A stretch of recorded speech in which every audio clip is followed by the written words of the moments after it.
हे आभाळ अंतळ सेम दिसाले.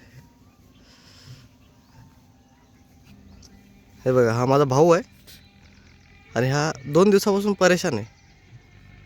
का का तर आम्ही 2 दिवस झाले गावाला आलोय. हा राहू द्या, मी मेसेज टाकतो एचआरला, एमर्जन्सी सुट्टी घेतो.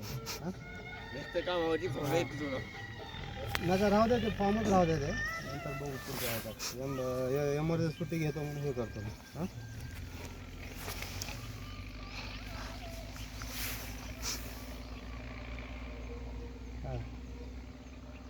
नाही राहू द्या, मी नंतर फॉर्म भरून देईन. मग तो म्हणाल तो सुट्टीवर आहे, असं तसं तो हे करा.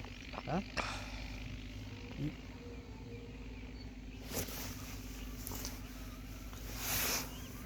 हां फक्त चालले का तुम्ही तिकडं?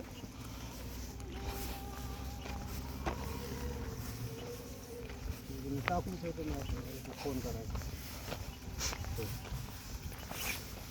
आता ऐकलं का तुम्ही? हा किती परेशान आहे 2 दिवसापासून. कारण ह्याला सुट्टीसाठी अप्लाय करायचं आहे. आणि मी बघा, मी बिंदास बोंबलत फिरतोय.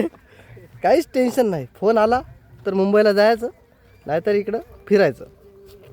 आणि हा एकदम प्रोफेशनल कंपनीमध्ये कामाला आहे, तरी पण अर्जासाठी नुसती धडपड धडपड. ह्याला फोन कर, त्याला फोन कर, आणि कोणी शट्ट ऐकत पण नाही की अर्ज द्यावा म्हणून. आता ह्याला भीती आहे की याच्यावरचा फोन येईल म्हणून.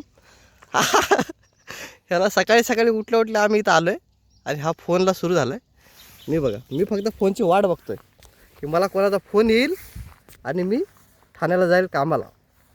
असं जिंदगी पाहिजे मित्रांनो. मग ह्याला बोलतोय मी की स्वतःचा बिझनेस चालू कर, सोडून देते नोकरी, काय त्याच्यामध्ये. पण हा काय ऐकतच नाही. रिस्क है तो इश्क है भाई, समझा क्या.